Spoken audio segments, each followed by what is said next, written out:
Term of four, please. Ms. Angela Tappan, District A. Here. Mr. Henry Doty, District B. Here. Mr. James Green, District C. Here. Mr. Derek Green, District D. Mr. Howard Block, District E. Okay, the record will show that we have 3 present. We do have a quorum. The staff for applications, pledge allegiance. Councilman Hope, please lead us in prayer. Father God, we thank you for another wonderful day that you've given us. Father God, we just thank you for everything that you've done already in our lives. We thank you for the things that are coming in advance. Lord, give us the mindset, give us the heart, give us the love, give us the compassion to deal with the city of Bastrop's needs. Lord God, again, I pray that you will continue to fill us with your love, that we may do the best we can for the city of Bastrop. Again, it's all about your people. In Jesus' name I pray. Amen. Amen.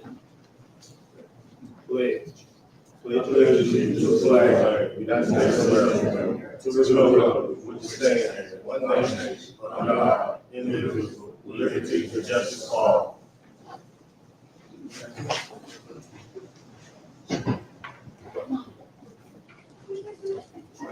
Take a moment of silence for the loss of life of Mr. Willie Parker and 9/11.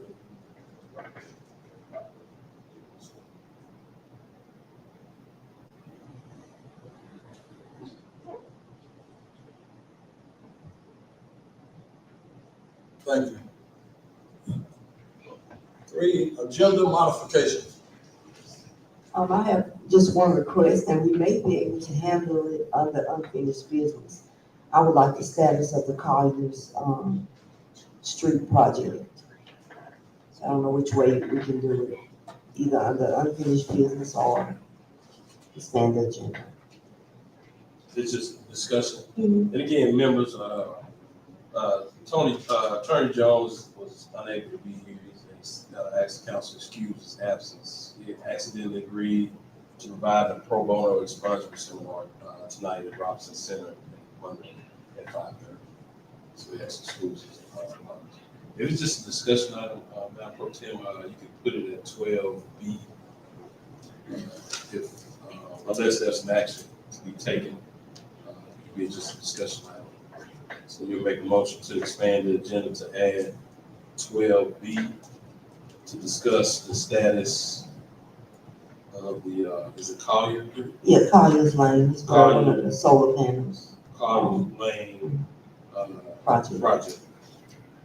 Okay, I'm gonna make a motion to expand the agenda to address the Colliers Lane project and make it item 12B. Second. I'll second the motion. All in favor? For the record, just have a roll call, and this needs a unanimous consent to approve. Roll call. District A, Ms. Angela Tappan. Yes. District B, Mr. James Green. I'm sorry, Mr. Henry Doty. Yes. District C, Mr. James Green. Yes.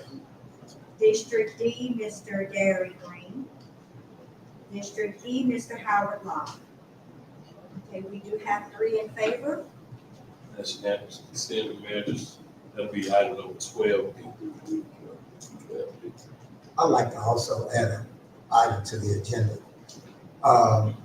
This is in reference to the McPhee Division Street Bridge.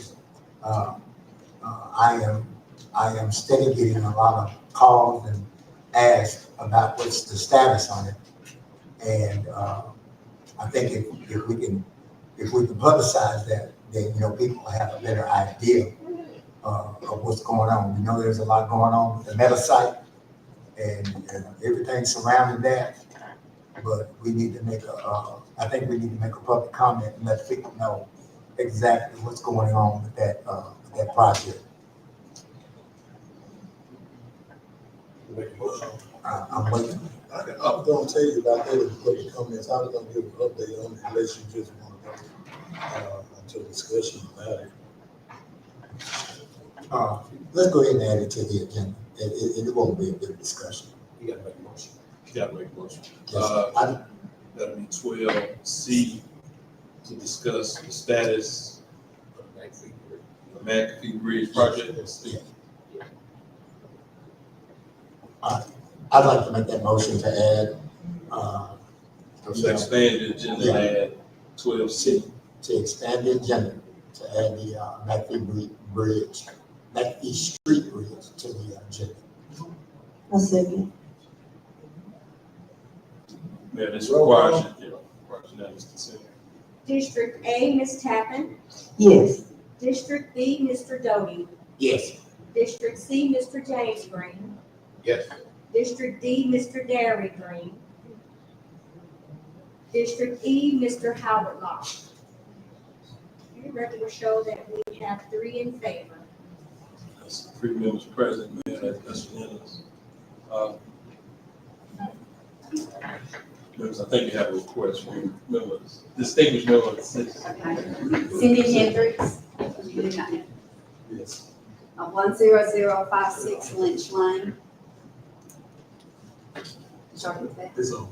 Okay, I just want to expand the agenda for announcement of a $50,000 grant that we may have access through Keep Morehouse Beautiful. And we need some support from y'all. Okay. Okay. I'll make the motion. If you want to make a motion to expand the agenda. I make a motion. Well, is there something that the city council needs to vote on, or is just some weird discussion? It's just maybe a discussion, but mainly to also get it out to the public. You can either have that done in the public comments, or Oh, okay. you can do it in public comments. Public comments would be good. She's coming up next. You want me to stand here? If that's not anything else, we have to amend it. You go first, so. Okay. Other comments as they relate to the items on the agenda? Well, that's not on the It's agenda. not on the agenda, so you got to expand. All right. Yeah. So this is public comments. So you can entertain a discussion item, members, because this, again, we don't have a general public comment item on the agenda. So this would be under discussion items, this could be 12B. Okay, I'm gonna make a motion that we add Ms. Hendricks' discussion, making it item 12D. Second. 12B. B. Yeah. Oh. We already have a B. Yes. B is College Lane and C is McPhee Bridge. Okay. 12D. My agenda is not, okay. Well, we just added the other 2 items, Mrs. Smith. Thank you. Oh, I'm a little slow today, I'm sorry. Roll call? It's Ms. been moved Tappan. in second? Yes, already. Ms. Tappan. Yes. Mr. Doty. Yes. Mr. James Green. Yes. Mr. Derry Green. Mr. Locke. Okay, we have 3 in favor of expansion. Okay, 4 public comments as they relate to the items on the agenda.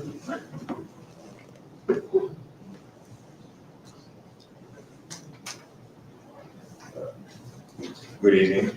Good evening. Ricky Adams, Anderson, Pastor, Louisiana. I want to talk about 3 items on the agenda. And the first one's going to be 9B, adopting ordinance 25483. Ordinance to amend curfew and minors and penalties. I would like for this board to table that, since you don't have a full board. I think the other 2 board members should be here to voice their concern about this. I'd like to voice my concern about this now. You already have a law in place for curfew. Just enforce that law. Before it's penalty wise, it's going to be a burden on the parents, which I know you're trying to get their attention. But the majority of these kids' parents are single parents raised by mom or grandma or great grandma. And they'll be the ones that be paying these penalties. So if this board, we consider this, table this, until the other 2 gentlemen be here, we can have a full confirmation on what you're going to do about this curfew. We know we have a lot of truancy inside the city that need to be addressed, but the law is already in place to address that. We just need to enforce it. And I say this with due kindness, because majority of these kids who are here doing this, father figure's not in the house. They either don't care, or either in jail, or either dead. Next item on the agenda, I'd like for you to table this also. Item 10B, Resolution 25-2112, approving Mayor Mark Moe authorizing party grants. I can concur with that. He needs to be full authority on these grants that's coming in here, on the money that the city is going to receive. And I concur with that. The last item on the agenda I'd like to discuss, and I need the whole board to be present on this as well. And if I can find it right quick without the glasses on. Item 10D, approve payment to the Morris Parish Sheriff Department for services. Now, with all due respect to you, Madam, Mr. Mayor, and Mr. Doty, you was quote unquote civil individuals. Mr. Tappan, Mr. Green, and the other two councilmen, Mr. James, Diddy Green, and Mr. Locke, are familiar with this. Now, how we get back paying Mike Tubb for services, and from understanding, the lawyer, Mr. Jones, read the law, that service is supposed to be done free. Now, is he charging Baruch, Collison, or Gridge Bonita for service when their office is closed? I beg to differ. Now, we done already paid him $1,400,000 already from the previous administration. Now, how did this get on the agenda? How did this come about? We paying Mike Tubb without a resolution or payment, a memorandum of contract, with an agreement to control this city. As far as I'm concerned, whatever happened from the past administration before, quote unquote, she left, this is done illegal. It was done illegal from the beginning. Let's get this matter corrected. Let's not put this 4 years in trauma about public safety. Let's build our department up so we can have a full department, so we can address these juvenile crimes and all this other issues that we face. We can't do it with a part-time police department. I want to thank you for your time. Table these until a full vote gets here. Mr. Locke and Mr. Green need to hear this. This is very, very, very delicate. Thank you for your time.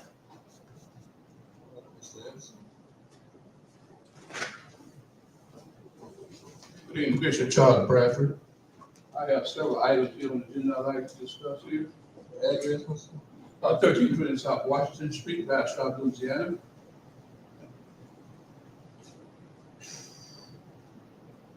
I'd like to start with number 6, approval of the previous minutes. That was a meeting done in August, I want to say the 25th at 714 Washington Street, known as Second Chance. It was a right meeting, committee meeting on a city letterhead. And I didn't know we could form committees and have meetings without the council or somebody knowing anything about it. I wanted to, Mr. Mayor was not here, his name was surrounded on this paper as well. But that's illegal to have a meeting, a committee, form a committee, have a meeting at a different location without publicizing. I'm under pressure. We're working at 2 locations now. Assistant to the mayor, Councilman 5, they got their office, and we got the city here. I don't know quite how that coordinated, but those type of meetings cannot be conducted.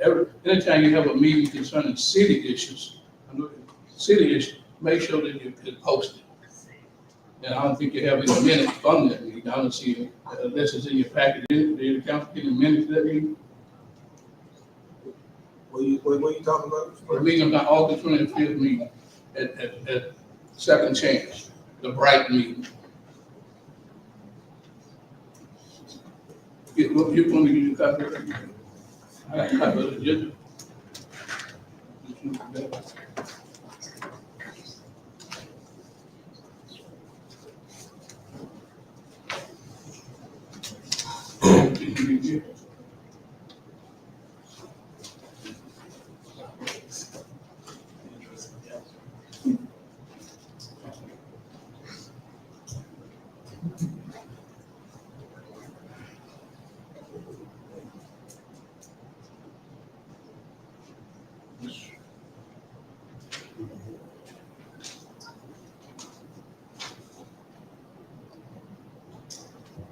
We trying to make city building together. That's all the government's on here.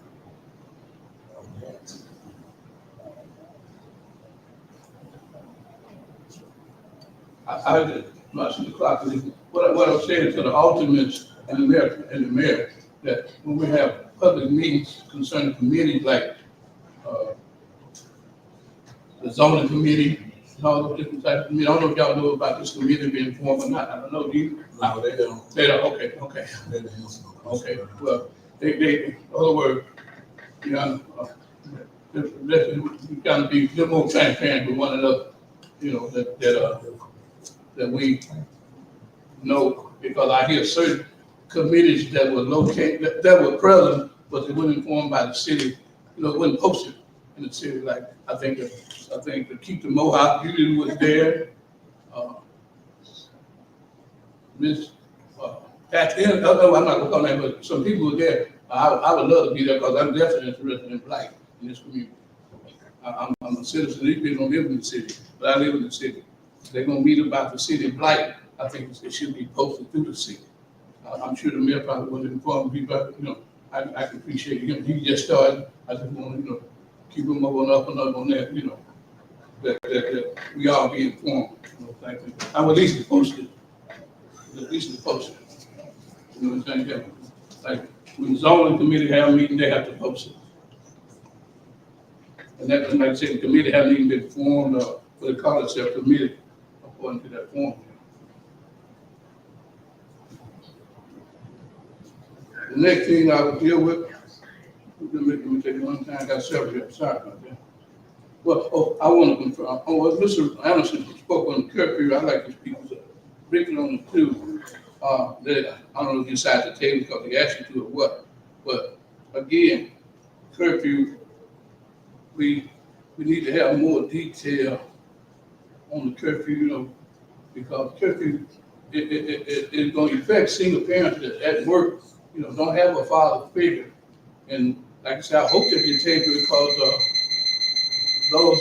those two alternates not here, their district was a high. Mr. Bradford's time expired. On which issue? Yielding. Which one? 5 minutes. 5 minutes total, Mr. Bradford. Make it, you can request to the council. I'm sorry, I thought I had 3 minutes each, I'm sorry. 5 minutes total. I'd like to have the council for a motion to extend my time, please, and I'll move fast after this quickly. Okay, so we would agree to give him maybe another 3 minutes? You just move however many minutes you want. Okay, we would, I mean, I'm asking that you give him another 3 minutes to Yeah, I got conclude questions. his items. Is that a second? Yes, sir. Mayor, there's been a motion to extend, Mr. Bradford. You said 3 additional minutes? Yes. All right, it's been moved and seconded, Mr. Mayor, call for a vote. I call for a vote on that.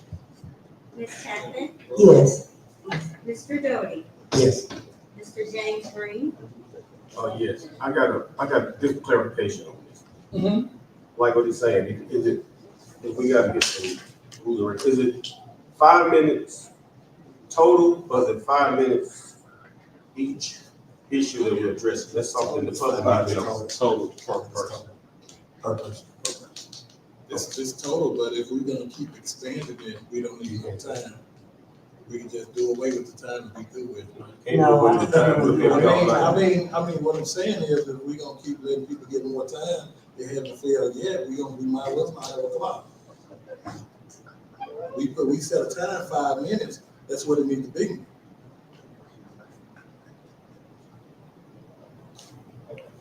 So at this time, I guess we already made the motion for 3 minutes. Whoever keep the clock, go down, leave spell again. That was actually where you want to start. Go ahead. Before I start though, I want to say one thing before I start, while you're starting already. You added 3 more things to the agenda tonight that's not here, that we just got knowledge of, like the $50,000 grant, the McPhee Bridge, the Collin Lane issue. I mean, anyway, I can appreciate what you're saying, Mayor, about, trying to keep it moving, but we should, and I was on the previous council, I didn't know we had it, 5 minutes, never did. That must, some of y'all must have adopted under your new administration. That's why I was getting clarity, because I thought it was. It was under the last administration as well. No, It was 5 minutes total per not person. that administration. There was a 30-minute time limit. Okay, my time still, I better get mine in. Okay, what did I stop here? Excuse me for a minute. Y'all now I'm really rushed. Okay, I don't know what you're gonna do about the Solar Panel Lane, the Max Street Bridge, let's talk about grants. These grants come in, this is 10A, and Miss Susan also, they asked about $50,000. Do we have any government over those grants that they're receiving? Do we have to sign off on those grants? That's the question. No, not on this. Okay, well, they're getting grants under the umbrella of the city of Bastrop because they're a nonprofit organization working under the city. They call Mohawk Beauty. Looks like we should have some input on that. That's another day, another subject. I'm not for time. I'll probably be on the agenda next time for that. I didn't quite know exactly what that meant. Miss Mary Hawkins have not been paid. I got a minute 17 to talk about. Why have Miss Mary Hawkins have not been paid? Item number 15B. Why have Miss Mary Hawkins been paid for the work she done at 1305 Meek Street? Y'all in my time, I'm about to say that too many times. You asked a question?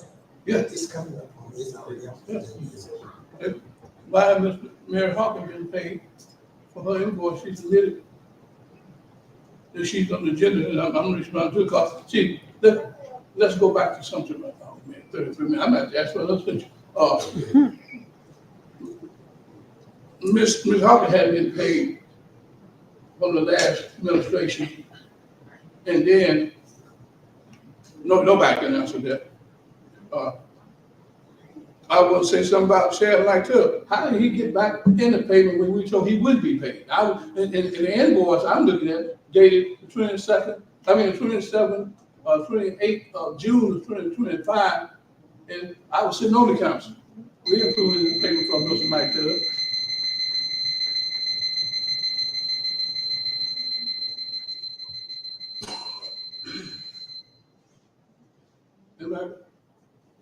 We're gonna discuss when we get to You gonna rest of it get to it, Mr. Green? it. Yes, sir. I sure appreciate you.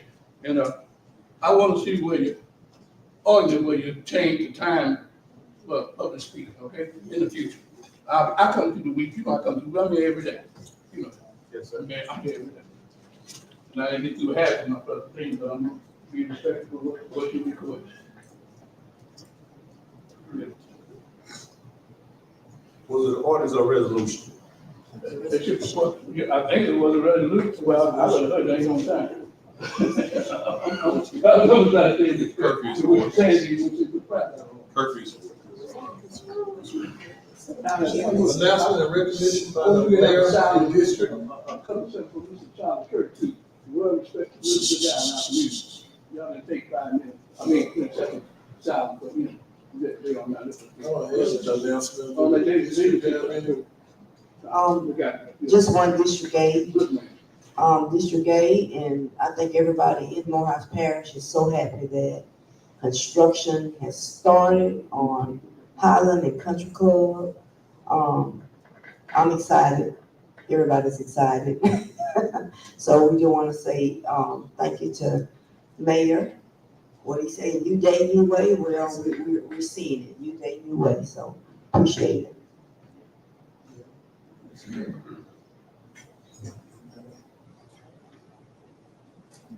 Okay, also, we're trying to get our kids, we're gonna extend the time, football to, Wednesday.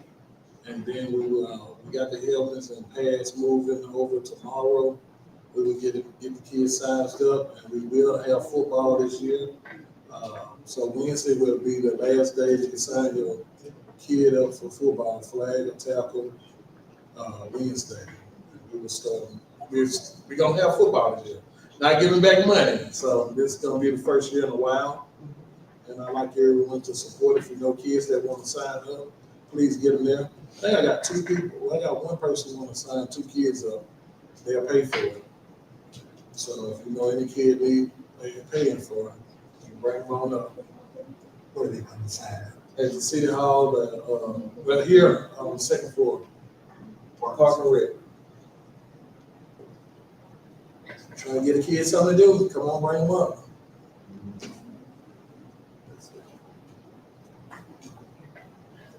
And I wanted to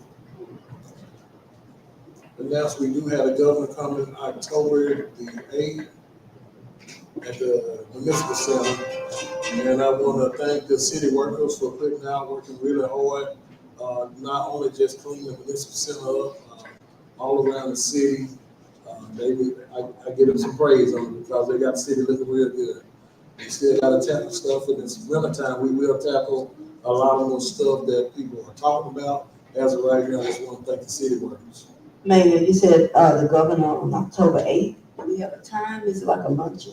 It's a luncheon. 11:30 at the Middle Center. Okay, Also, we'll have a table for you all. okay, all right, so 11:30.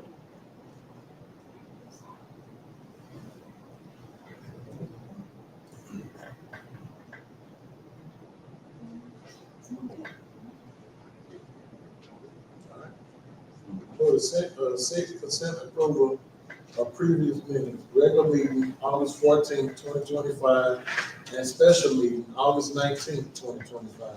I'll make a motion that we accept these minutes. I'll second the motion. All in favor? Uh, Motion passed. 7, consideration of any action on reports of committee appointed of the governing body. A, Finance Committee report. I make a motion that we accept this month's finance report. I second. All in favor? Motion passed. B, Planning and Zoning Committee report. We have met yet, okay. All right, we got number 8, reports of city official. I have something y'all want to talk about, chiefs? Code enforcement officer, you have anything you want to say? Okay. I would like to know the status of the, police report, like the police staffing. Have we hired anybody? Where are we?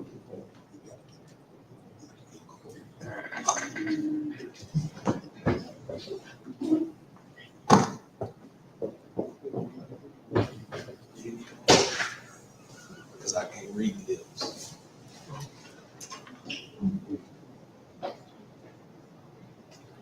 Good.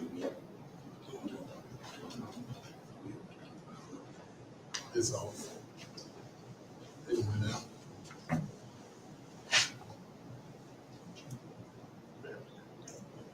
Could you repeat that? I'm asking about the staffing of your department, how many officers we have, how many we still need. I know you're actively recruiting. Right, still, some number still remains the same as it was last month. We still have 7 on patrol. We have 2 in the academy. We have Can you 3, speak up just a bit we louder? have 3 applicants. We do have 3 applicants. Right. So, and we're trying to work on getting some more, because, I have a meeting next week with advertisers. So we plan on having a commercial done to see if we can attract some more potential employees. Okay, because I thought I saw a new officer, a young lady, so she is patrolling on her own? That's the one that was in the academy, that graduated the last academy, and she got about 3 more weeks and she'll be on. Okay. So that'll bring the number of patrol officers. And we have one in the academy that's gonna graduate. And we have 3 people that, we interviewed this week, but they won't be able to start until the next academy, because none of them have experience, so they have to go to When the, is the next academy?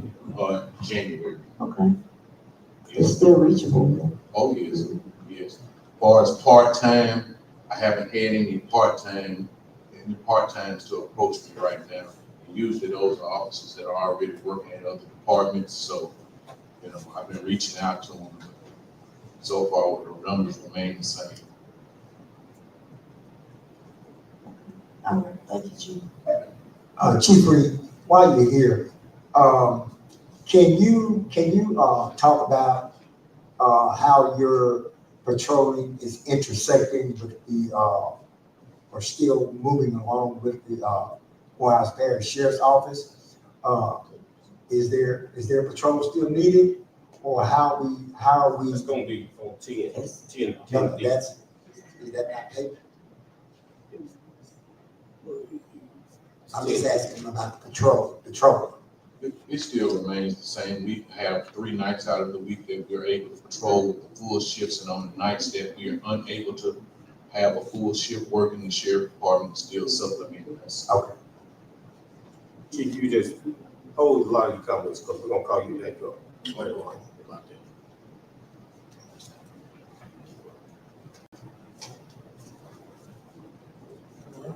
Nine, unfinished business. Action on ordinance or resolutions introduced at previous meeting. A, adopt ordinance 25-4282.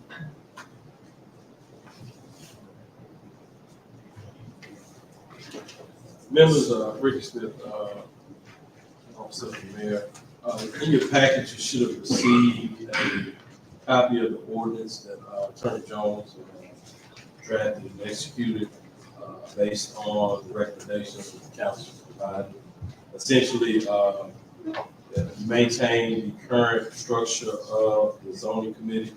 It's just their role changed to an advisory capacity. Look at the last page, Joe. We can't pass it with this.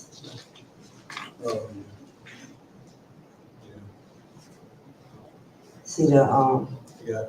the mayor, wrong Basic mayor. administration. Right. The one I have doesn't have that. Okay. Well, You can, when you vote to approve, you just approve with that amendment.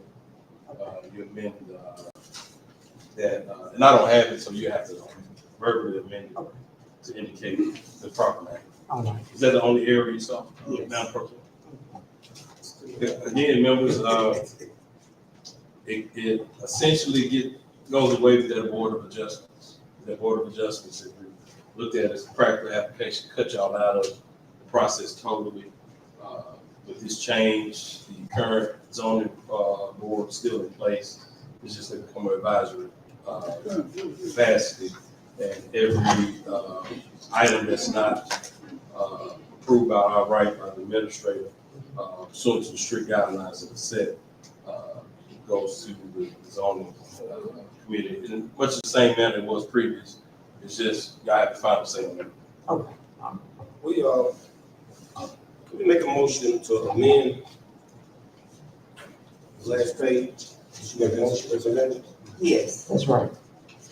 to say Mayor Mark Moore, and we'll say clerk, the current clerk. It's been moved and second to amend it before you approve. I second. Can we have a roll call? Ms. Tappan, Yes. Mr. Doty, Yes. Mr. James Green, Yes. Mr. Gary Green, Mr. Locke. And we have 3 in favor. All right. Yeah, Oh, sure, could you speak up? I can't hear you out here. What one you referring to here?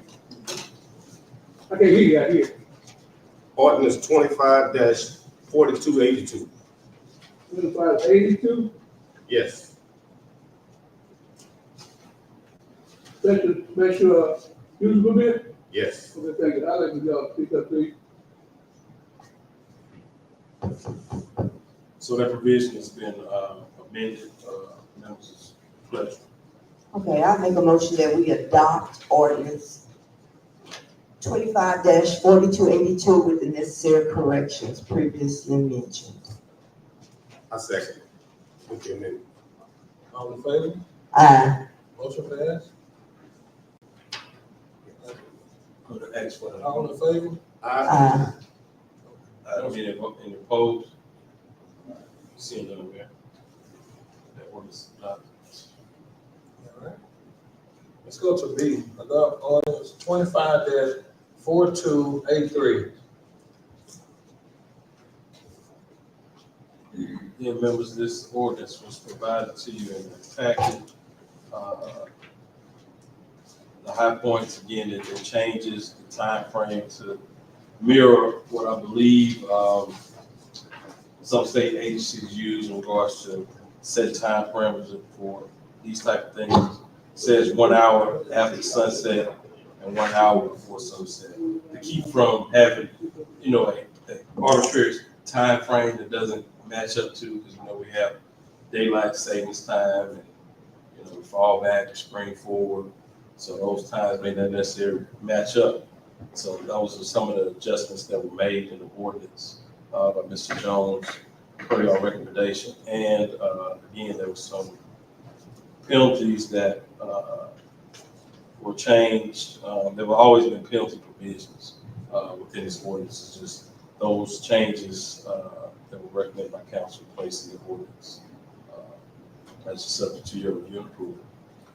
Ordinance you referred to, 25-4283 is the ordinance to amend curfew for minors and the penalties. Yes. We already have it, we just redoing the penalty phase of it. So it's already current law in place. They just making some modifications to the law. Correct. And you cleared up the hours that the curfew applies and just set it by, dusk to dawn almost, in a more concise, clear manner. So there'll be no ambiguity in regards to enforcement of it. It's an hour before, after sunset, clearly enforce that. And it, ends an hour before sunrise, clearly enforce that. And again, those penalty provisions just will change slightly. That was already in place. And citizen spoke earlier today, he spoke about having the whole council or his representative here to vote on it. So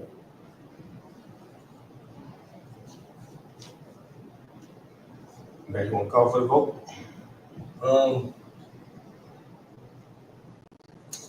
And again, just to address that, if I can. I think I'll- Accept it. You can't, you got it. You got it, it's on it, you got it. Can I get And just before you vote, Mayor, because I've been included in some of the dialogue and this was discussed in several open meetings before in regards to changing it and discussions. And I'm not sure if Mr. Locke and Mr. D. Green were present, but I believe. They were here when we first passed it. They were part of the board. So I just want the record to be clear that it's not something. Something that's new, No. because it was carefully thought out, carefully crafted, because when you look at what's going on in our community and you look at the age group that's really been participating in this type of illegal activities, that's why the council and the mayor and the citizens, they came up with a comprehensive resolution to go back in time, but we just want to reinforce the law. It's already on the book. We just want to reinforce the curfew. So it's not nothing that's brand new. It's just trying to put teeth in it, because as it was written, it was nothing to be done. And, we trying to curb teen disobedience. We want to be encouraging to our youth, but also we want the parents to know it's going to have to be some accountability if we're going to move the city forward. So this was not done lightly. It was carefully thought out. and each member on the council has already looked at it. And for some, reason or another, they was absent today, no fault of their own. So I think we as a council should not table this and vote on it. And I want to make another statement for the record. We passed this original ordinance, myself, Mr. D.D. Green, and Mr. Locke. We were all on the council when we put this in place, so this is nothing new. We've had it in place, and we just have not been enforcing it. So they are totally aware of this ordinance because they were instrumental in passing this ordinance. Yeah, let me say this. It may kind of be new to some people because some people just may not be aware that it's on the books, and that's all well and good. But we have a way to inform the people, and again, this meeting serves as an instrument to inform people about what's going on. I don't see the shock value in changing it. Again, from what I understand, this law has already been on the books. It's been on the books for a while, and there is something that has to happen to make to curb some of this violence and some of this just illegal activity. And again, a lot of activities may not be totally illegal, but they would tend to serve as maybe something immoral, something unethical. And usually, if you're participating in those types of activities, they're going to lead to something illegal, and that's been proven and it's been shown. So before we just we get upset about this issue, there has been clarity already been provided for this issue. And there was an opportunity for the citizens to come and address it. And so, at this point, I would have rather the other council members to have been here. But, a lot of times when we table stuff, you basically kicking the can down the road because it's going to come up at the next meeting. So what happens in the next 30 days before we get to the next meeting? How many events have to happen before we decide to go ahead and pass it? What happens next month if I, for some reason, can't be here, Ms. Tappan can't be here? What do we do? So at this point, I agree, with what's going on right now, and I believe we should go ahead and take care of this tonight. Can I get a motion? I'll make a motion. I second. All in favor? Any opposed? Motion passed. New business, action on proposed new resolution. A, resolution 25-2111. Okay, I'm getting ahead. Yeah. Approved change order for City Hall renovations. Mr. Shaw had that in your. We got it.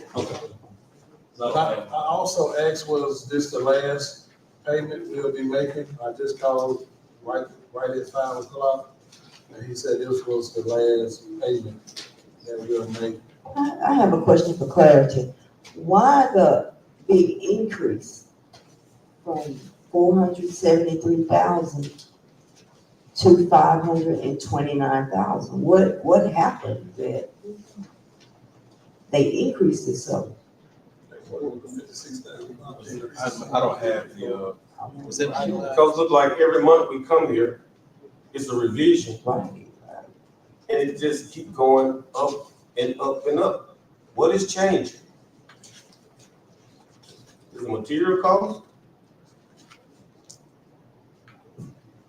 I mean, we need a comprehensive breakdown of actually what is being done, what items are being purchased, because this is getting out of hand. Every month we come, Just because we have one, that don't mean you gotta take it from us. I believe the work has been completed, so Yeah, it's complete. an itemized list won't change that price. It's That's the cool. last month. Yeah, that's it. I mean, they done working on this, y'all. They came back and they cleaned up, everything. They looked at everything. Everything was done. That's That's final payment. Final payment. What was the last thing? I think that's the retaining, the floors. Right. Yeah, the city hall, I mean, in the front floor. It's,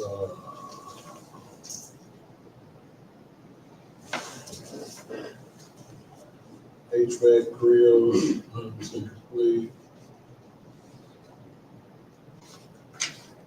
Carpet, so. Mr. Smith, Yes, sir.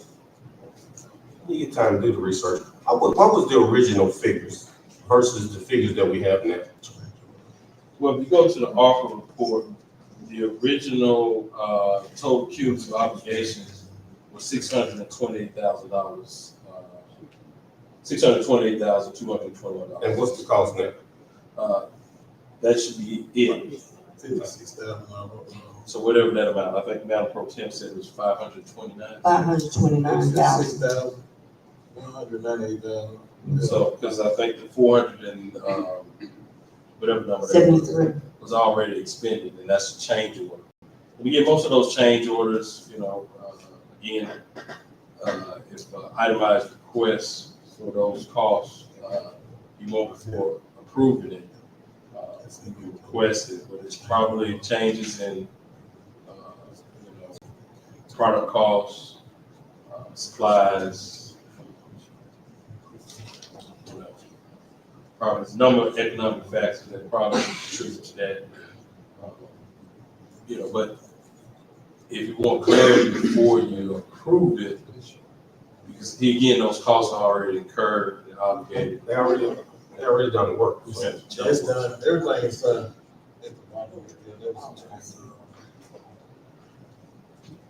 I just got this. Yeah, okay. Call for the vote.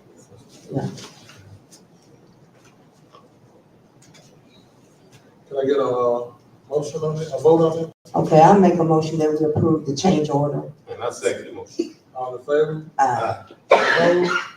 Motion passed. New business, action on proposed new resolution, A, resolution 25-2111. Mr. Smith. Members, this is a resolution to confirm mayoral appointment for the civil service. They have a vacancy. The mayor has chosen make the appointment of Ms. Sharon Green. Who is the vacancy? Who Yeah, they who replaced? vacated, yeah. That I'm not sure.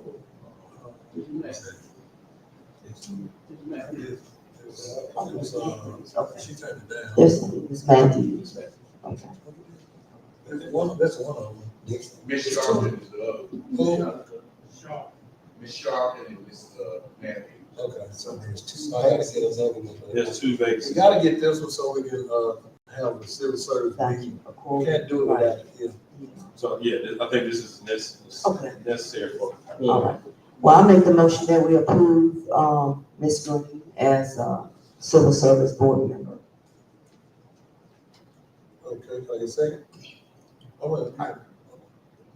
Before you do that, has this particular item, has it been vetted? And again, I asked that because it was brought to me. And I want to make sure that we're doing everything that we're supposed to do. Again, we know this is Councilman Green's wife, so there's nothing hidden there. But all the ethical obligations, have they been met with this appointment? Yeah, now this is the mayor's appointment, so the mayor can pick who he Right, wants to right. pick, basically. The only requirement, and Mr. Green knows what the requirements are, Uh-huh. so there's no real issue in regards to vetting. I mean, the process is what it is. The mayor has the authority to appoint, you have the authority to approve. So, and Mr. Green knows what he has to do, of course. This- Right, that's right. This appointment. I call for the vote, please. Is a motion on the floor? Motion by Ms. Angela, I didn't get a second here. I get a second? Can I make that second? You don't want to make a second. Just do it.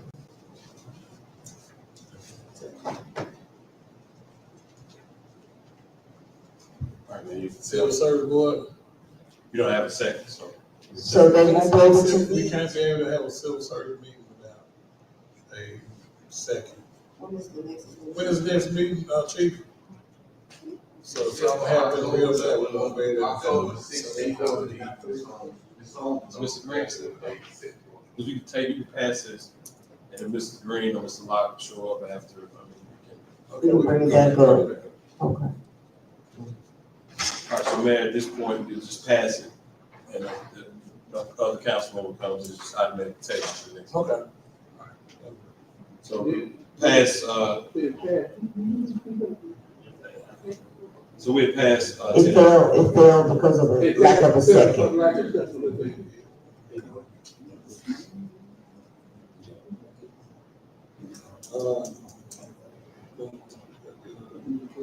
we're gonna be, we'll pass that one tonight. We're gonna do what? You just pass it, to me. No. I'm not- Okay, we're gonna move forward. Just move forward? Yeah. Go pass it on, we're gonna go to B, resolution 25-2112. Approving Mayor Mark Moore as the authorized party for grants. I make that motion. What you trying to tell them?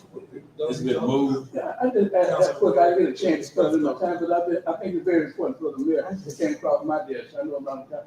But, Mayor, are you familiar with your grant? I wanna make sure you. Yes, sir. on it. It's $500,000. Yes, sir. A DRA grant? Yes, sir, I am. Thank you. Okay, I want to make Appreciate sure, you. Yes, sir. we move forward. There's a motion on the floor. Yeah, you need, just need a second. That's right. Upgrade the sewer. Madam Pro Tem, made a motion to, adopt resolution. I second the motion. All in favor? Aye. Any opposed? All in favor? You got one. Okay. Motion passed. C, resolution 25-2113. Members, this is, I mean, y'all done this every year, council to know this, your first opportunity to, vote on the auditor. This is routine, so it's every year. And this resolution authorizes picks the auditor for the annual audit. Can I ask a question? Yeah. I need to ask a question. What happened to our previous auditor? Did he not wanna? He's the same one. It's the same This is company? that- Oh, okay, all right. Gotcha. I make a motion that we accept resolution 25-2113. I second the motion. All in favor?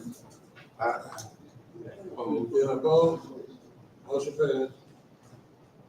Got D, approved payment to the Morris Parish Sheriff Office for service.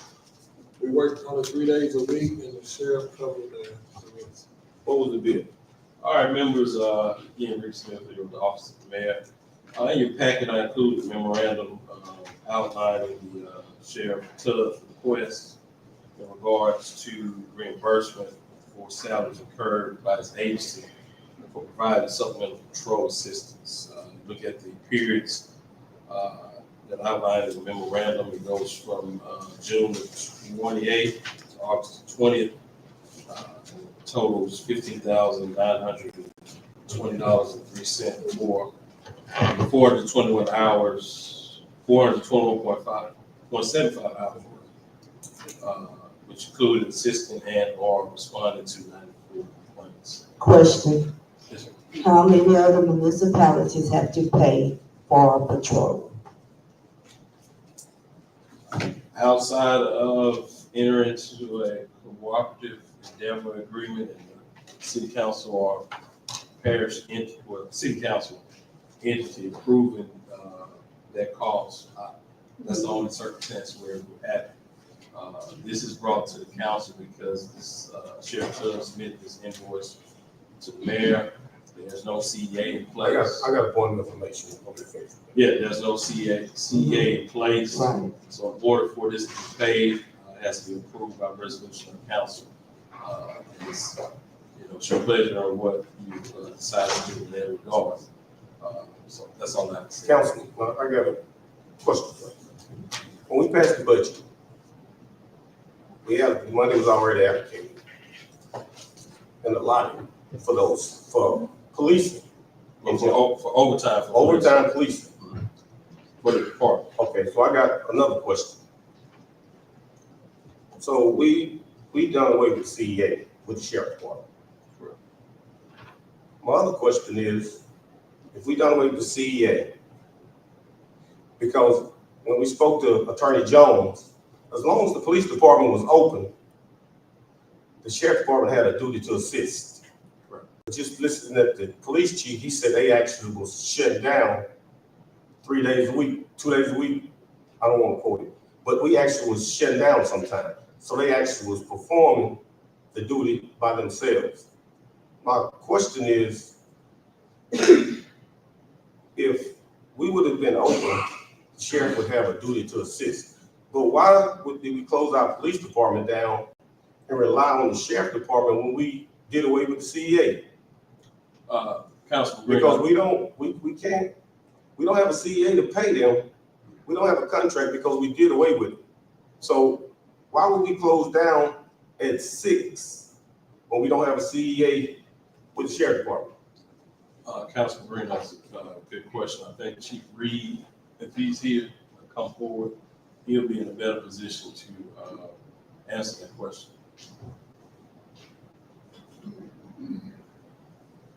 Because now you coming to the council and you asking us to pay $4,000, and we was getting away from paying the sheriff department because we thought we had came to an agreement that as long as our police officers was there, the sheriff department is legally obligated to assist the police department.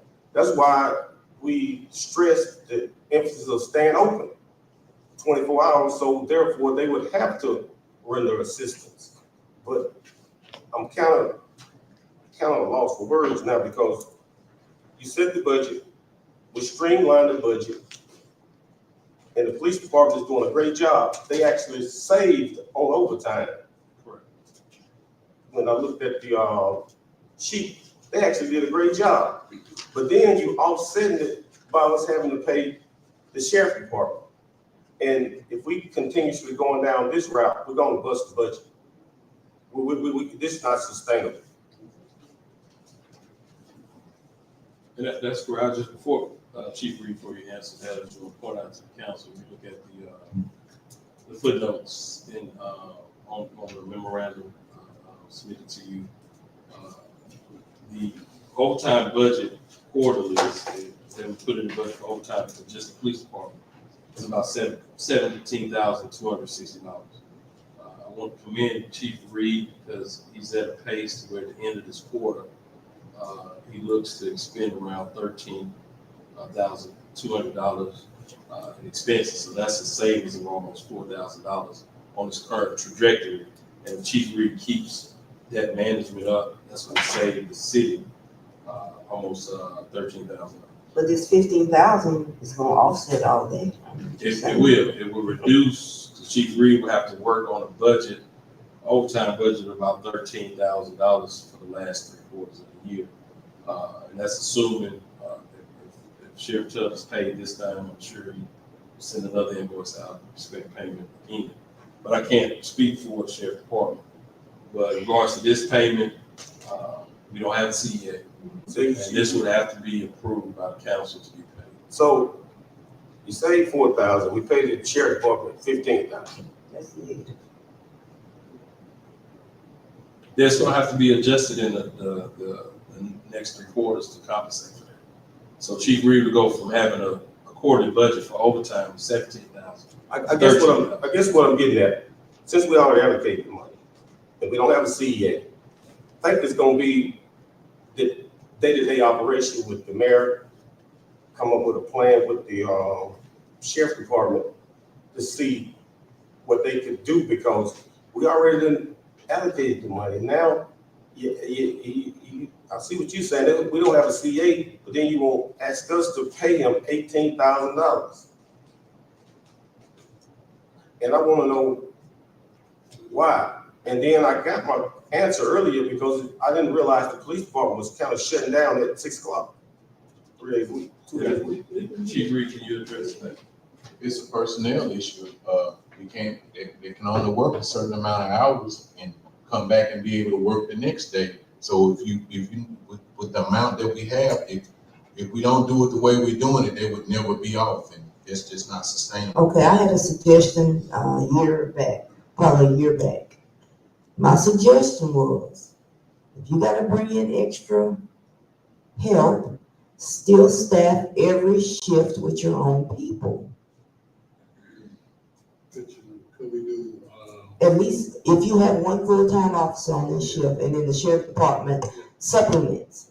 And I give that example because that's what we had to do at the hospital. I would never let a shift run with straight agency people. I always had one of my own people there who knew the ropes and knew how everything worked.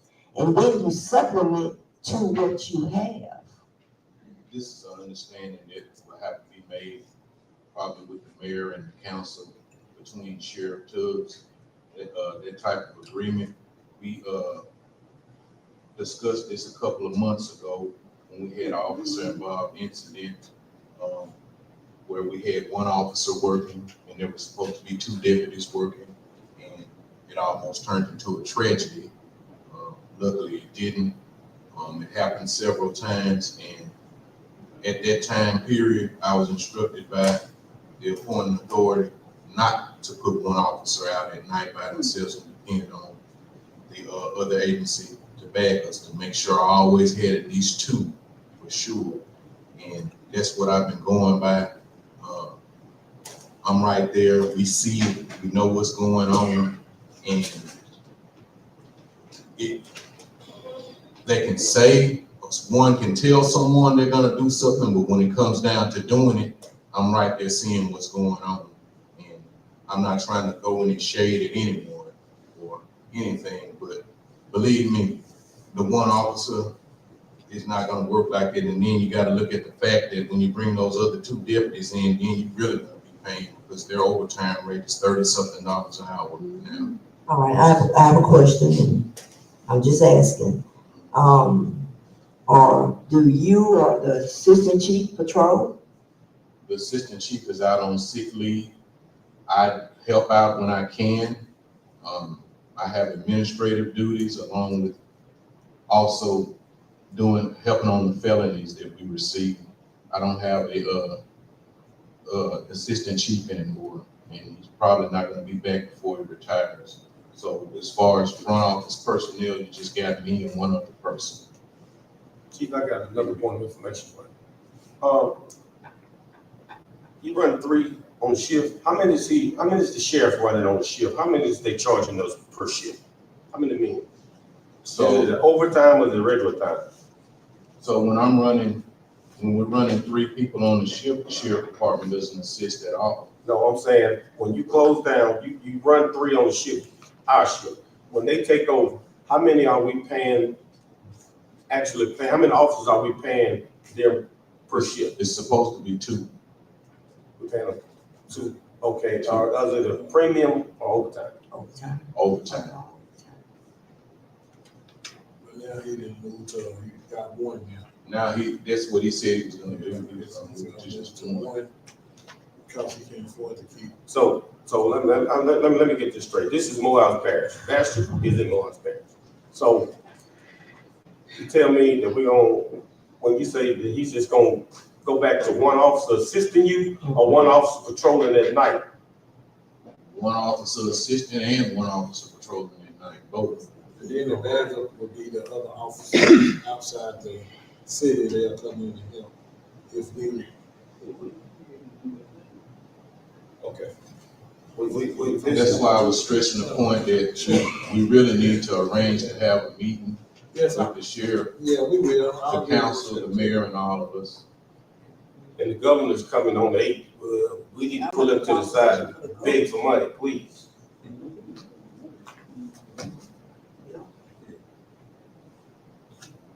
Okay. Thank you, Chief. Thank you, Chief. I'm looking at this bill that's going here, excuse me for a minute. Hold on now, but this memorandum, members are signed. Okay, you got a memorandum, but Mr. Mayor, yeah, the council does yield you time. you got something on Monday, you know, on the 28th of June, I'm still on campus. Number I don't 11, know who signed the memorandum. planning and zoning business, A, Go ahead, you know it. information of administrator for planning and zoning code ordinance.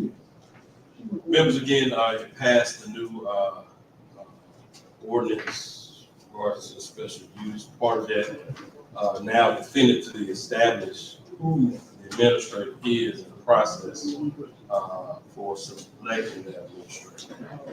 It's my understanding that the mayor has appointed code enforcement officer as the administrator. Yes. And that's the nomination that y'all have to consider in regards to establishing this administrator. So when you reference the code of ordinance in regards to planning and zoning, we mentioned the administrator is this appointed person,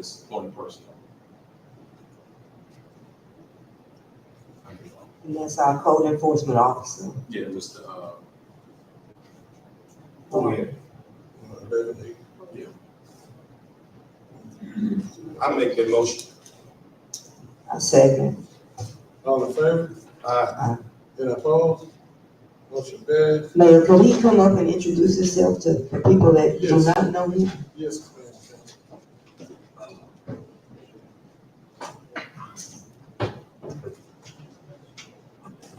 My name is Leon Thornton. My address is 804 North Marable Street in Bastrop, Louisiana. I'm the new code enforcement officer.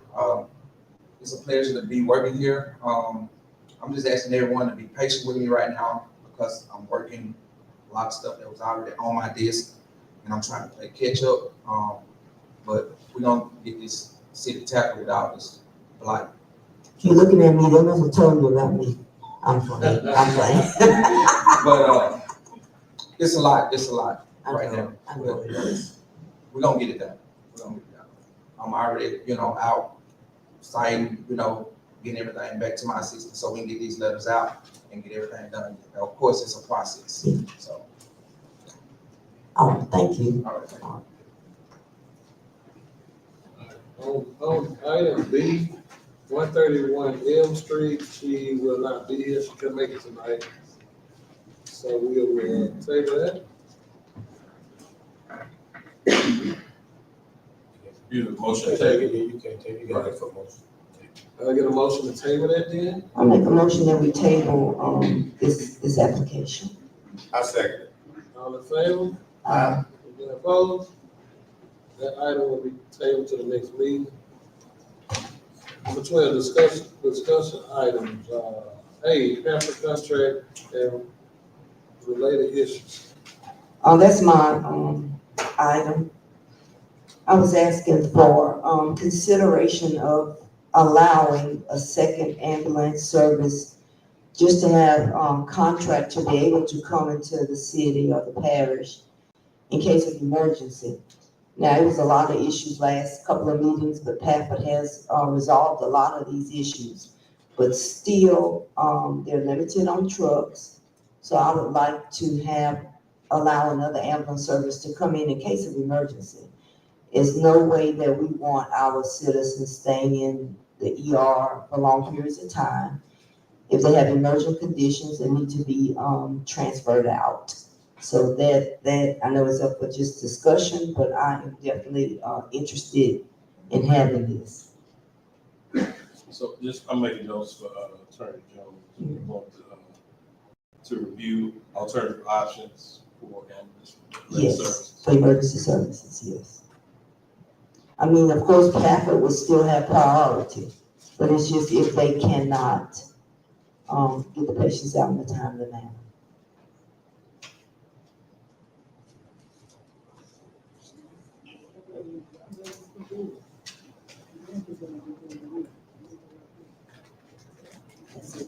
That's it on that one. We're gonna go to Collins Lane. That's my question too. I want to see the status of that, solar panel project going on there.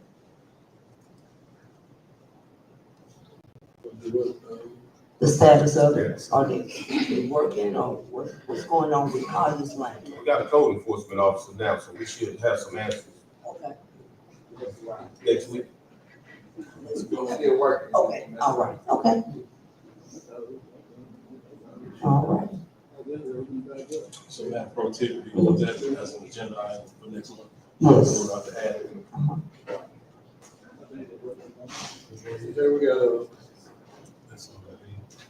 And the next one, The C is Blackfeet Bridge. Mr. Joe. Councilman Joe, sorry.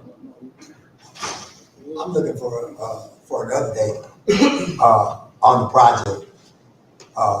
It's been out for a while. There's a lot of issues that have gone on, with the pricing. Last I know, it is, it's gonna be kind of delayed because of the Meta project. Again, I had asked for if it would be okay for the, Volker engineer to come down and, have a meeting or just, tour the site and to better explain exactly what's going on with the bridge, why is it shut down, what the major problems are, and where do we go from here?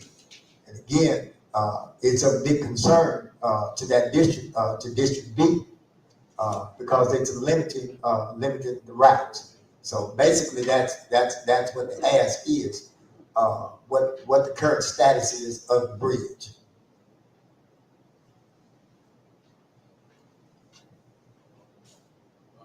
Plans is, I was gonna make it an important comments. You wanted on discussion, so here we go. The plan is almost finished, what the engineer, Mr. Chris, working on. They'll look over it and approve it, sometime next week. Once they look over it and send it to me, we'll look over it, and, once we approve it, the next day, he said I can call and they can start putting it out for bids. So next week we'll know. We got approved. No, not y'all, no, just me looking over it until we're gonna get it on go with it. And after that, they said the next day, they can go out and start putting bids out on it. Because we've already allocated the money, so. Yes, ma'am. Yes, ma'am. And also, if he needs, he said he would love to come, next month for the meeting to be on agenda if we need him to. But, with this right here information, I don't think it's no need if they can go over and put the bids out. And let's know, just to add to that, we're working on a comprehensive comprehensive report that I'm gonna use as a tentative outline for capital outlay budget, just to inform the council on what projects are out there, what has been allocated in the budget, what's coming up, just kind of idea of what's out there. Because that's moving forward, that's what we want to do with each budget cycle that we go through, is pull out as a budget, I forget the term I use, supporting document will be pulling out everything that's in the budget as capital outlay and having one, sheet or two that show you every project, whether it's funded general fund, street tax, or sewer. So it can be readily available, and that's what we're gonna do.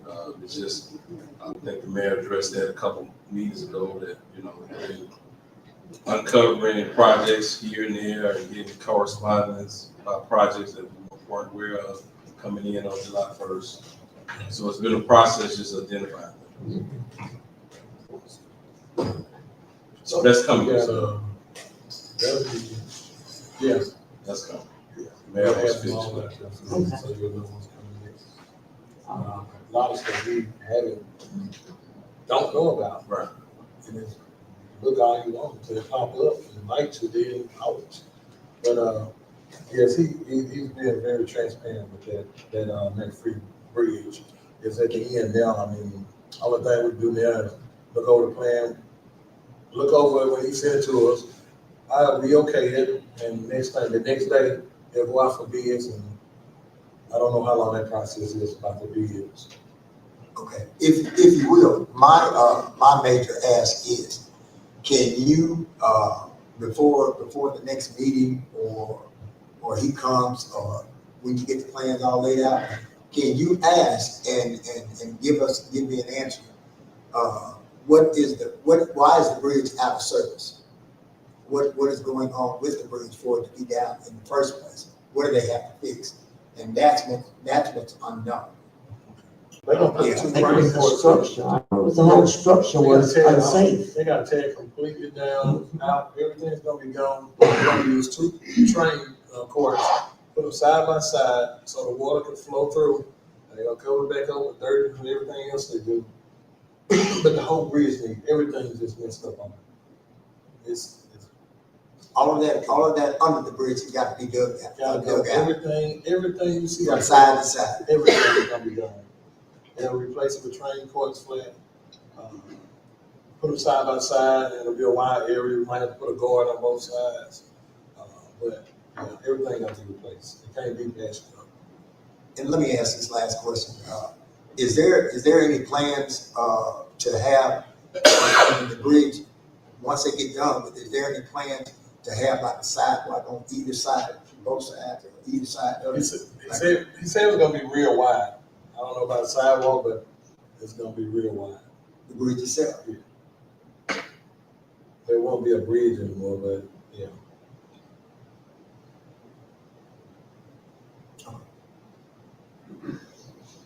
Got D, Miss Cindy.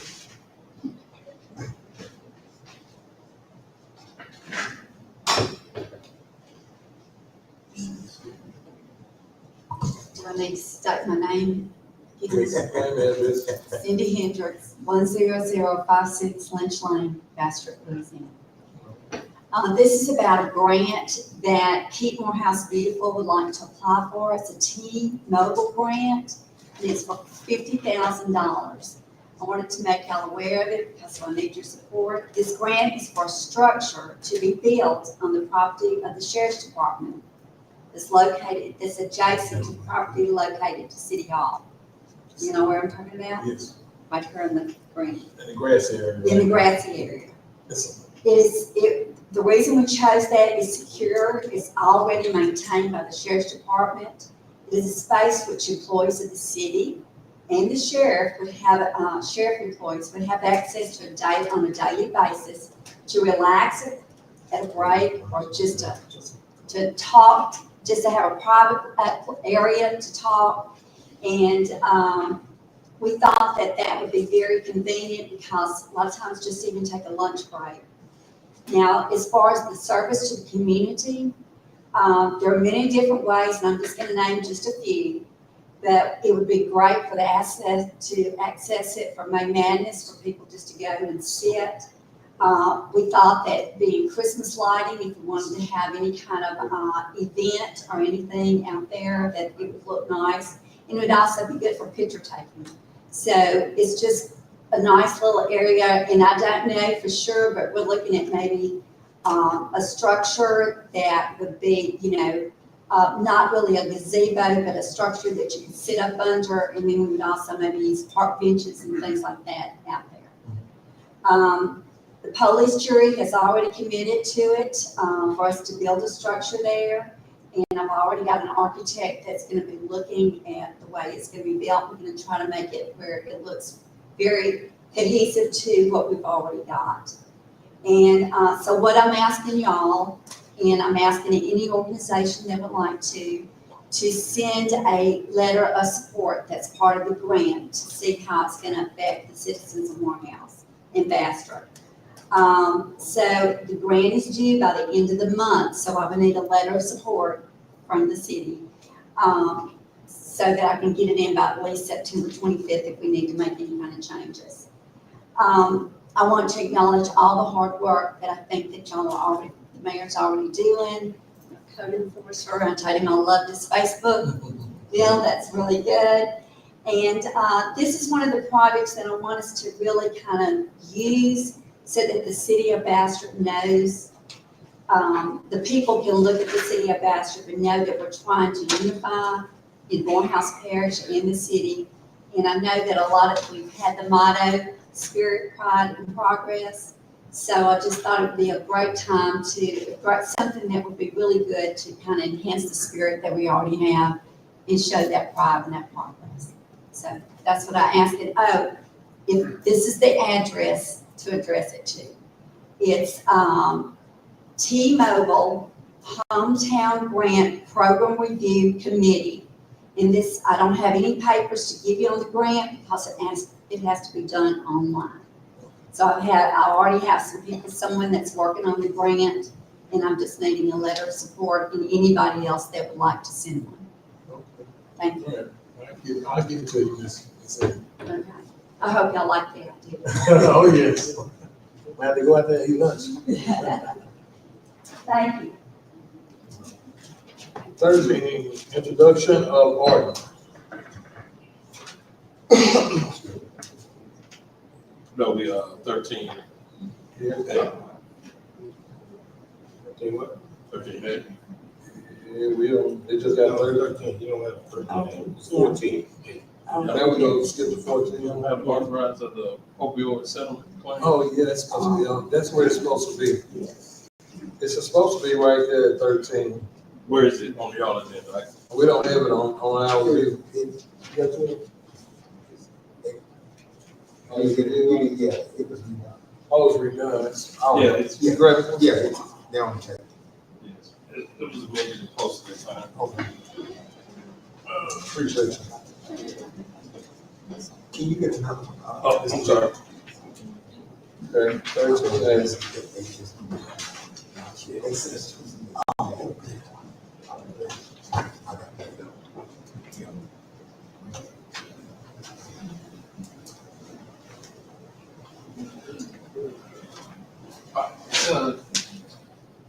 Again, members, this is 13A, authorize the mayor to complete the opioid settlement claim forms. According to Attorney Jones' notes, the council previously approved the hiring of Mandy Law Firm for this opioid litigation. This is OxyContin class action suit. There were 3 separate claim funds, each due by September the 25th of 2025. We received them via email on Tuesday, September 9th. Attorney Jones said he's not sure how much. We don't have a See, form. We don't have a form. you got one. 2 of the 3. That's a majority. 2 of the 2 is the majority. I guess he stepped down, so we. I mean, y'all can wait till you come back. Okay, or we can go to the next item and come back to it. Those are speakers, I mean, we can pass it to Mr. Dovey, come back and go to the speakers agenda. Yes. okay, so this was it. We go to 15, request speakers item.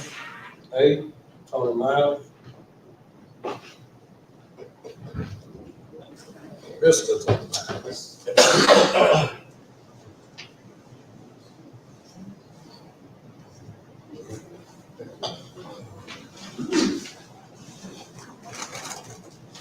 My name is Tony Miles. I live at 611 Pearl Street in Bastrop. And thank God for blessing me, able me to be here before you all to put forth a proposal for a memorial for Mr. Henry Charles Cotton. And if you would let me, I'd like to read the introduction. We have just witnessed history. Henry Charles Cotton was a special individual. At his memorial service, hearing all the accolades, the achievements, the accomplishments, the awards, the testimonials, all the tutoring he did, all the people he helped prepare for their ACT, the millions of dollars in scholarships he helped people to get. He was a pastor, assistant pastor. He taught Bible study. He could fly an airplane. He was an Army veteran, a husband and father of 9 children. He was a mentor. His service to the community was invaluable to so many people. He was diligent working at church, home, or just helping neighbors. He started the first black radio station in Bastrop, Louisiana. He did enough for 2 million. While he was the mayor of Bastrop, I saw him at Burger King around 10 o'clock one Saturday morning. He came in to get something to eat. He was wearing a t-shirt that was soaking wet. He said he had been in a fear of picking peas. He showed the way, he led the way. That man did not mind getting his hands dirty. He talked the talk and he walked the walk. He was hands-on and always willing to help anybody. He was one of the smartest people that ever lived. He knew almost everything. He could do almost anything. He was not one to complain. He could see the fault in everybody, but he only acknowledged the good. He spent most of his life helping others and doing things that would benefit others. You can search the world 10 times over and not find anyone whose resume can stack up next to his. He was one of the greatest men that ever lived, and history will show it. It seems only right that since we live through this part of history, that we become a part of history and make the birthday of Henry Charles Cotton a city holiday, and that we not stop there, but that we also, because he was a pilot and did fly a plane, that we change the name of the airport to the Henry Charles Cotton Memorial Airport. I thank God because I know we can do this.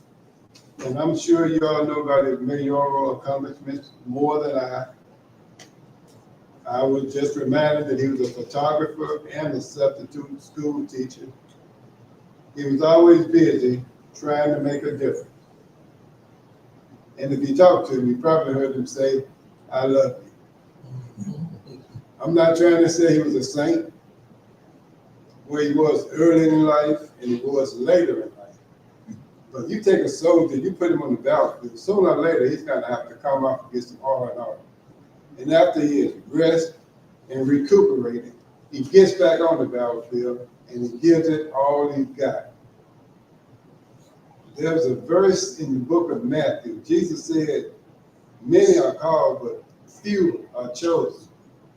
I would argue that the chosen are the ones that can get the job done. Thank you and God bless you. Thank you. Just a correction for the record, Mr. Green, you were correct. Council didn't have quorum when Mr. Doty exited, but quorum was reestablished by 7:32. Mayor, you do have quorum now. Okay. So you can continue with the speaker item, or you can go back to. And we go to B, Miss Mary Hawkins. Okay. Yeah, we go to B, Miss Mary Hawkins.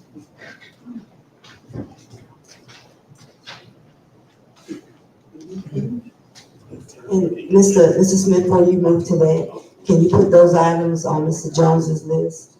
To see can we possibly address the 2 things he requested? Yes. To see what we need to do. Mary Hawkins, address 358 West Jefferson Avenue, Bastrop. I came here tonight to get a paper. Okay? This been going on for ever since 8 of this year. I haven't received a payment no more than, especially on the one that 13 Lee Street, that's the one I'm questioning. So I want to know what is the status on that. Members, I'm going to read Attorney Jones putting this memorandum for me to advise the council on items that's on the agenda. I'm sorry, Mr. Bradford. Per Attorney Jones, the payment in regards to this item, Ms. Hawkins was hired by Ms. Carolyn Hawkins, reported to be the landowner manager. Harris, what did I say? Okay, I'm sorry. Carolyn Harris. Ms. Hawkins was hired by Ms. Carolyn Harris, who purported to be the landowner manager or authorized person to oversee the property. Our CEA, which is a contract which was approved by the council, and it was between the city of Bastrop and Carolyn Harris. Ms. Harris signed saying she was the authorized party to make a decision on the property. Ms. Hawkins was hired by Ms. Harris to do the work. We agreed to reimburse Ms. Harris if she presented an invoice for demolition of the house and proof it was removed. Ms. Harris has not signed the agreement. There was no W-9 provided, thus no CEA has been executed by Ms. Harris. Just put some notes that the property was not condemned by the council, which requires us to enter the property and have the house, the demolition to the house. So we can't pay Ms. Hawkins for the work she did because we have no right to enter the property and demolish the house, demolish the house. And paying a private person to enter the property and demolish the house will be the same as us entering the property. Ms. Hawkins needs to file suit on Ms. Harris, and Ms. Harris feels that we owe her a contract or CEA. Speak up, Mr. Smith, that last part of it. Last part said Ms. Harris needs to file a suit on Ms. Hawkins needs to file a suit on Ms. Harris. And if Ms. Harris feels we owe, the city owes her for a contract at the CEA that she never signed, we can deal with it through that process. The easy remedy, Mr. Jones outlined, is that Carolyn Harris comes and signs the already approved CEA and fills out a W-9, then we can pay Ms. Harris, reimburse her for the amount she owes Ms. Hawkins. This is per the city attorney, David Jones. And it sounds like Ms. Harris is not willing to do that. Is she here? Okay, she's here. I didn't even come up here for this. I came up here for support. First of all, how you all doing? My name is Carolyn Harris, 521 Oliver Avenue, Bastrop, Louisiana. First of all, I didn't do the work. Second of all, I did not hire her. Third of all, yes, I signed the paper saying that I was the overseer of the land. That's it. I'm not putting anything on my taxes that I got to file. I don't talk to my lawyer. So do what you gotta do. That's all I have to say.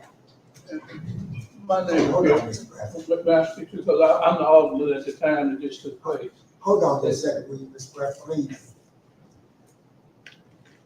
Mr. Smith, Yes. in the original CEA, the original document, what does that document state? Whose names are on that document? According to Attorney Jones, it was between the city of Bastrop and Carolyn Harris. She just said what she was gonna do. Between The city of Bastrop and the city of Bastrop. and Carolyn Harris. Okay, so with that document being as it is, what would need to happen? Now, what is different from this property and the other properties that she was? Mine was contracted, well, Let me finish. no, but you asking about. Let me finish the question. One was condemned and one. One was condemned, one was what? Let me Let Mr. Dotis finish. Okay. Thank you. listen. This ain't about calling nobody out. This is just about getting to the root cause of why she can't get paid or why she hasn't been paid. Because people need to know there is a difference in the properties that she was paid on and the one that she was not paid on. And again, a lot of the contention is that from Ms. Hawkins' side, Excuse me, I Ms. Hawkins's side is that she was assured by Mr. Jones, and the mayor, according to her, that she would get paid and they would take care of that. And that went through a twice process. And after that was stated, she still didn't get paid. So what changed after we said that we could get her paid? I'm gonna go back to your first question. You said who parties to the contract were. Right. The city of Bastrop and Carolyn Harris, full stop. I'm not sure what conversations were had, what ancillary things were promised. But if you go by the four corners of the document, you start with your first question. Who are the parties? City of Bastrop, Carolyn Harris. Full stop. Anything else that you were told is irrelevant. That contract dictates. You got the original CA that the mayor signed that we voted on this thing. I have original copy of the document, and the name on it is not Carolyn Harris, it's Caroline. Oh, I'm sorry. And that's it. I'm sorry. That's what it say, Caroline. Well, my name is Caroline, my name is Carol. Miss, Councilman. Hold on just a second. Yes. Go ahead, Councilman. Okay. My comment, he asked what was the difference between the two properties. I know my properties were condemned by the city of Bastrop. We, went through a long process, to initiate that. And then my properties were some of the first properties that were condemned by the city of Bastrop. That's why I could enter into contract directly with Ms. Hawkins. So that's just my statement. Okay, Councilman Green. I don't care what the circumstances is, it was the city fault or whatever. You can't have nobody to go out and do work anticipating on being paid by the city, because that's what everybody was doing. She been doing this work in Bastrop ever since I've been part of code enforcement back during the last administration. Before that, too. And before that. So I know what you're talking about, the CEA, but when we voted on it, we was all under the impression when we talked about it, that it was gonna be basically like everybody else. We've done a lot of CEAs up here, not just condemning, not just those houses that was condemned. We've done a lot of CEAs. And it's not fair. I don't care what legal wrangling we use or whatever. It's not fair for a person to go out and do work, constructive work for the city of Bastrop, thinking that everything is legal because you got a clerk's office, you got all this done. Why did nobody pick up on this before she started work? So what I'm saying is, Mr. Bradford, the same councilman that signed off on it and everything, it was $10,000 to an organization over there, which is a good thing. That's $10,000. Ms. Hawkins actually did physical labor. And you give somebody $10,000 for educational purposes, and then she goes out and does manual physical labor to enhance the city of Bastrop and can't get paid. Now, I don't know what we need to do to rectify this problem. I hear what the attorney is saying, but you got to look at it you got to be fair. You got to look at, she actually have done work. It's not like it's a disagreement, but this was manual labor done. This was physically, this was something done physically. She actually tore down the structure. And now we're talking about, well, it wasn't, everything went to the T of the law. Come on now, we find a way to do everything else. I'm sure we can find a way to get her paid. Because this is unacceptable. I know when you talk about the legal, we can't go against legal advice either. You got to do what your counsel say. So we can't vote to go against the judgment of our attorney. But I'm just encouraging everybody involved to think outside the box. And let's get her paid, because it's not fair. Who want to do work for Bastrop and you might not get paid? That don't make sense. If somebody come do your roof and then they get finished and you say, well, The right name ain't on there. What you think gonna happen? They have done your roof. They gonna want their money. They don't care nothing about you made a mistake on the paper. Well, I have another comment. About, I think it was two meetings ago or 2 months ago. I did hear the attorney say myself that everything was taken care of for Ms. Hawkins. So how can we go back on our word like that? She did it in good faith. They told her everything was gonna be taken care of. So why can't we enter into another CEA? We know she did the work. The proof is in the pudding. The area is clean. So why can't we enter into another CEA and get her paid? Because this making the city of Bastrop look bad. I've said this over and over again. Who's gonna wanna come in and do work for city of Bastrop if they have out there that the city of Bastrop is not paying? So we need to figure out a way to make this right. And I said, coming in as mayor, I would pay Ms. Hawkins. I paid her what I could pay her. As the legal advice I got from our attorney, I would not sign it against his will. And he put out the easy remedy. But I mean, again, we heard from his parents, so that's not an option. So I'm not sure, and again, I would defer to Attorney Jones in that regard, to advise the council where's the mayor on this legal matter. But just going back to just the basic contract, we have the parties off, they are. Whether or not the amended CEA can be done, that's something that I would write and I would propose to Attorney Jones to see if that's allowed, being retroactive. That's maybe. Mr. Smith, point of information. I don't think we need to go down that road.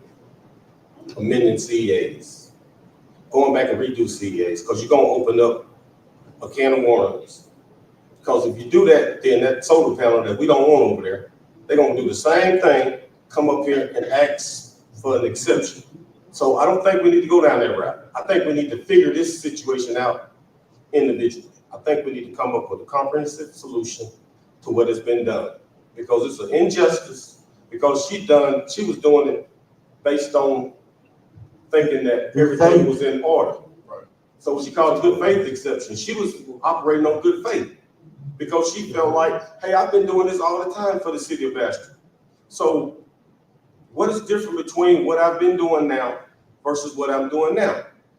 If you go back and look at some of her other CEAs, they might not be right either. But she got paid. Well, Madam Pro Tem pointed out a clear distinction between the two that you should not overlook. Those properties are condemned. Yeah. They gave the city the right to go into that. But when Ms. Hart, let me go back to let's harken back to the beginning of this. Probably the reason she did it, because we didn't really even have to have a CEA based on what Ms. Hart, the description she was giving us And that's with the true. harbor fund. Go back and look at the tapes. It's because the money The was, money was already there, so this is a moot point, really, because it was already there. And we was talking about doing CEA, she was like, really, that's not necessary. right. Now go back and look at the tape. But because the money was done with the, what you say, means and swap, Right, that's how it's going. that is what created this issue. So it's not her fault. Mr. Bradford? Yeah, thank you, Mayor. State your name.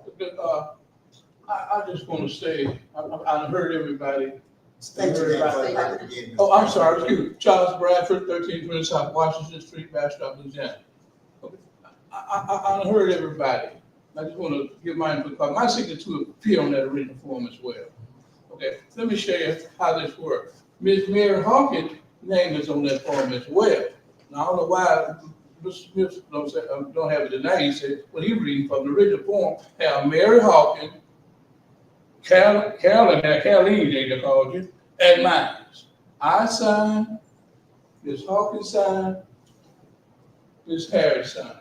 All three of us signed that form. Now, let's get back to the condition of the property. The property was adjudicated by the police jury. Mr. Mitchell, the attorney for the police jury, researched it and sent a letter to Mr. Jones to the city of Bastrop. I have a copy of it. To the city of Bastrop saying the police jury have no problem with this adjudicated property being cleaned up. Okay. After that happened, I think we got the letter back from Mr. Mitchell. I got with Mrs. Harris, and I got with Mrs. Hawkins. And they went and gave an okay to clean the property up. Now, Mr. Harris said that I didn't do the property, I didn't do the cleanup, Mr. Brown, I just gave approval, because I'm just the overseer of the property. She didn't say she gave her, she was just the overseer of the property, she said, yes, she could clean up, she had no objection to it. That's what the form should read, and now they made a type error on the form, put it some other way. That's the way, this was the first original ARP money issue, America, you was there, the first ARP funding issue. We brought the letter from the attorney, from the police jury, we brought Ms. Harris signed, Ms. Hawkins signed. That shouldn't be an issue. Let me go just a little further after Mr. Jones came around and said, well, Ms. Harris got to sign this form. Ms. Harris said, no, I don't want to sign because I didn't do the property. Then he came up and he amended it. He said, well, I'll get it straightened out and we'll get everything straightened out. And I got everything straightened out. All the mayor has to do is sign it. At that time, you were coming in, Mayor, she was going out. She never did sign it. That's why I felt it on your table, and I can appreciate that. But then Mr. Jones telling you some legal technicality about who the property, blah, blah, blah, and it doesn't really matter, like Pastor Green said. I mean, excuse me, Brother Green said. Okay, I'm gonna make my preacher, okay. But Brother Green said, it's just a matter, if we decide to pay Mrs. Hawkins, and here's the person that signature okay, and as the overseer of the property, which she is, okay, there's not a doubt about that. Well, what's the problem? You have the overseer sign, you have a person that did the work, and you have approval adjudicated property by the parish. Those are three parties involved. We can sign the check to Ms. Harris. We can write the check to that, Ms. Harris. Ms. Harris, he said he can sign a check. Well, she don't want the W-2. But that was the CEA. I mean, she don't want the tax issue. I'm sorry. Because it wasn't condemned before. Yeah, well, it's been adjudicated, Mayor. It wasn't condemned though. And then from my understanding, we can write the check to Ms. Harris because she said she was overseer of Brandon. Whatever she do with the money is on her, but as the legal attorney said, I can't just put in Ms. Hawkins' name. I signed the checks that I could sign. I told Ms. Hawkins. Okay, that. let me ask that question, hear what you're saying. Any way possible, you can sign this check in both parties' name, and it'll show that you did the work and you're responsible for it. Is that what you do that? Or we can move on? Yeah, That they sign in both of your name? be filed on my taxes. I'm not We can- filing anything on my taxes. Point of information. I'm just asking, we just trying to man. solve. I got one point of information. Because we don't want to set a danger precedent. Right. Because you just stated that it's adjudicated to the parish. Mhm. Now, if we as a city body don't want to pay and it's adjudicated to the parish because they say they still got an overseer. Now, we got a lot of blighted property in Bastrop, and over 50% of it belongs to the parish because they get the first shot at it. So what's going to happen now, if you set a precedent, that you can't go do adjudicated property that belongs to the parish because you got to get the overseer. We're not going to get anything clean. Just think about, let that sink in, what I just said. Now, you're saying it's adjudicated to the parish, right? My understanding. I don't know. It's Yeah, adjudicated. it's adjudicated to the parish. I got a letter from the parish, Mr. So how Ms. Jones. Harris over if it was adjudicated? See, the parish the property was adjudicated to the parish for lack of taxes. Yeah. Okay, they wouldn't adjudicate to the city, they was adjudicated to the parish for lack of taxes. When we found out that the property was adjudicated, I went to Mr. Mitchell, and he sent a letter to the city of Bastrop. I can answer that for you. When it's adjudicated, they still got a certain period of time that they get reclaimed, and it still is in their name. Oh, yes, And yeah, when that's Mr. Jones, Attorney Jones explained it to, just because it's adjudicated, It's still their property. That's not. Is it still in that time frame? Who property? Your property? No, it's Well, still she's the overseer. whoever, but listen to what I'm saying from a city Sure. standpoint. Because we're trying to do blight. Mhm. And when you go pull up that chart, most of it's gonna belong to this parish, Right, I did. inside the city limits. People don't realize that. A lot of these blighted houses inside the city limits belong to the parish, adjudicated. Now, if you're saying that we can't work on adjudicated property from the parish, then we're gonna be in a big trouble trying to fight the blight. Because how can you fight it and it belongs to the parish, but we can't pay property that's adjudicated to the parish because it's not condemned. So when we get ready to go on a property and just say on such and such street, everybody's complaining about it. We get ready to go do work over and say, but hold up, this belongs to the parish. What are you gonna do then? I was instructed by Mr. Jones to go to, since we found out it was adjudicated when it first came up, I was instructed by Mr. Jones to go to the parish. And that's why I went to the parish, and Mr. Misher gave the city ambassador a letter saying, we have no problem with you all condemning the property. I mean, condemning, doing whatever, eliminate, moving the property. Okay, I want to use the right term, but I know it's different, but doing away with the property. At that time, I brought it back to Mr. Jones. Mr. Jones did the paperwork in her name and Mrs. Harris' name, both people's names was involved. And I signed on my name because I was just, it was in my district. She was telling me it wasn't condemned, and now that it's cleaned all up, we can't go condemn something that's already. So, it's just gonna go all night back and No, forth. I got something, so probably this won't happen again in the future. This probably won't solve this problem. But if you got a legal attorney, I think my recommendation would be, when we do a CEA again, dealing with any property that's gonna be worked on by any individual, that it goes to the attorney. The city council signed along with the attorney. So when the work is done, the mayor, the attorney, and the city council have signed off on it. So if it comes back something wrong, all of us made an error. Only thing was missing from this, completing this transaction was Mayor Holly's signature. We had Mrs. Harris, we had Mrs. Hawkins, and it was, a change of office, and Mr. Jones came just before he said, don't worry about it, we'll get that taken care of in the next administration. I already got everything set up, it can be done. Well, I'm talking about going forward. It looks like it's gonna be a legal issue here, but it's out of our hands. Because once the attorney say that you can't sign off on nothing, you can't go against legal advice because all of us will be in trouble. He said we can't do it, and I just think it's a bad precedent. I think it's awful because a person has done the job. It's not right, but you have to go by what legal advice. There's a legal issue, have to get an attorney to get paid. Then we'll figure out, I mean, I hate to see the city go through, we're trying to save money, but hey, let the judge say who paid. I can appreciate that. That's what courts are for. Let the judge say who paid. We can't determine, we can't determine.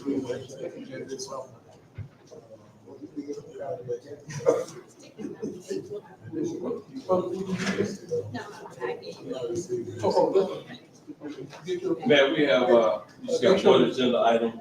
Oh, excuse me, I'm trying to put you in, but don't move so fast. Okay, slow down. No, I'm saying. Did you get him? One item. I'm not the attorney.